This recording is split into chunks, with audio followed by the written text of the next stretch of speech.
increasingly, we're hearing more reports out of Florida on this alligator Alcatraz. The Miami Herald has been doing some great work on this, and I recommend their reporting. It is a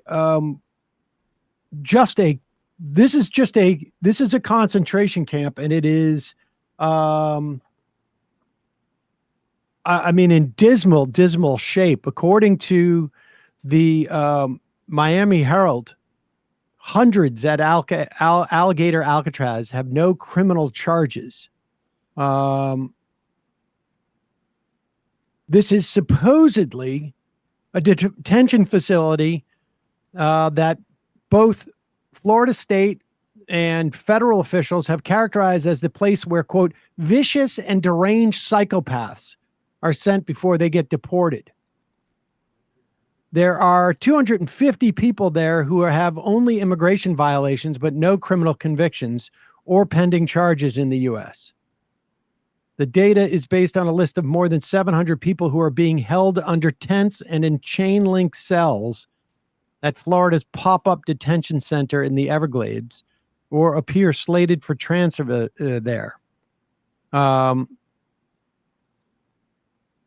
Hundreds of them have only pending charges.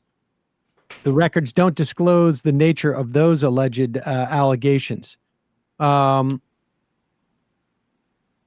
this is just, I mean, it's a horror show. And fortunately, 3 Democratic congressional members visited, including Representative Maxwell Frost. Here is his description after coming out of that facility. They opened the door. There was about 6 security guards standing there, kind of pushing us back, but we could see in and we could hear everybody. And when those doors opened, you know, what I saw made my heart sink. I saw 32 people per cage, about 6 cages in the one tent. I saw a lot of people, young men who looked like me and people who were my age. People were yelling, help me, help me. I heard in the back someone say, I'm a U.S. citizen. And as we were walking away, they started chanting, leave it that, leave it that, leave it that freedom.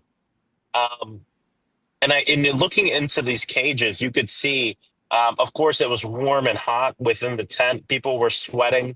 Some people had taken off the top of their clothing because it was just so hot. Some of them were drenched in sweat. The food we saw is not enough food. They're being fed essentially a small sandwich and a bag of chips. And not just that, but the conditions outside, of course, it's blazing hot. And the fact that the cage comes from the toilet. Number one, not everyone's going to be able to drink as much water as they'd like to because of that inconvenience, but also it's gross and it's disgusting. And this is where people are being held. You couldn't hear that last part. They opened the door. There was about 6. This was a Zoom call he did with the press after Debbie Wasserman Schultz, and I think another Democrat whose name escapes me right now, was there. You couldn't hear that part, but he was describing how the drinking water comes from the toilet. And he'd said that on other shows before. So they didn't really want to show him, according to his other accounts, the full facilities, including the medical facility, where he suspects some of the patients who are in worse shape are kind of sectioned off. And that's how sometimes some of these detention facilities function. But they gave ICE or maybe it's not even ICE. I think this is run by a third party. It's run by the state, supposedly. Right. So they gave them advance notice for days, and Frost and Debbie Wasserman Schultz were saying, well, this was the best case scenario because they had all this opportunity to prepare for us to come. And we're seeing now Nadia Velasquez, I think, in New York City is showing up unannounced to an ICE facility. Right now.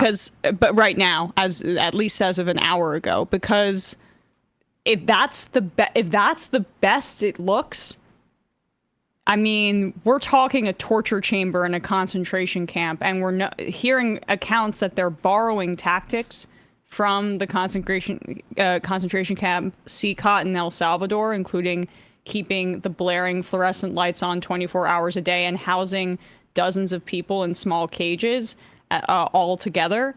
But you also see that they're placing it in the Everglades purposefully because the heat is so torturous that, I mean, it's a matter of time, it seems like, before someone dies in these conditions. People have died in ICE detention, I think half of whom, maybe like a dozen or so, and half reportedly, and half of whom in Florida. And Thomas Kennedy, who a great reporter based in Florida, tweeted out this just to kind of show how this is working.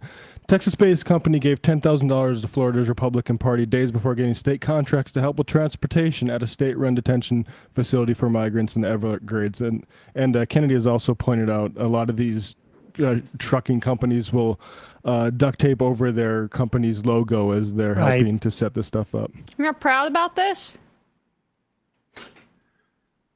Yeah. Should also, just a reminder, in that raid on that farm up in California, one person died.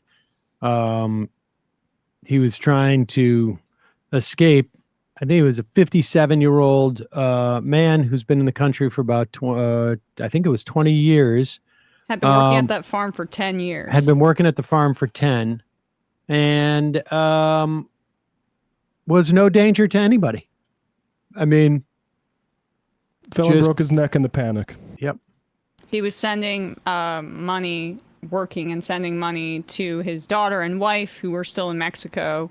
And according to another relative, he was the sole income for his daughter and wife. So these are the dangerous criminals that the Trump administration wants you to demonize here. Later, we're going to be talking to Chris Geithner about, among other things, the ruling in California that for the time being made Tom Homan redefine the definition of reasonable suspicion that he'd been operating under, which is a good thing. But first, we're going to hear from Wesley Cheek, a sociologist and assistant professor at Massachusetts Maritime Academy, on FEMA and the disaster response and preparation in Texas. Hey folks, don't forget to hit the subscribe button and check out our daily show. We do it every day at 12 p.m. Eastern for about 2.5 hours. We even take phone calls. You should check that out.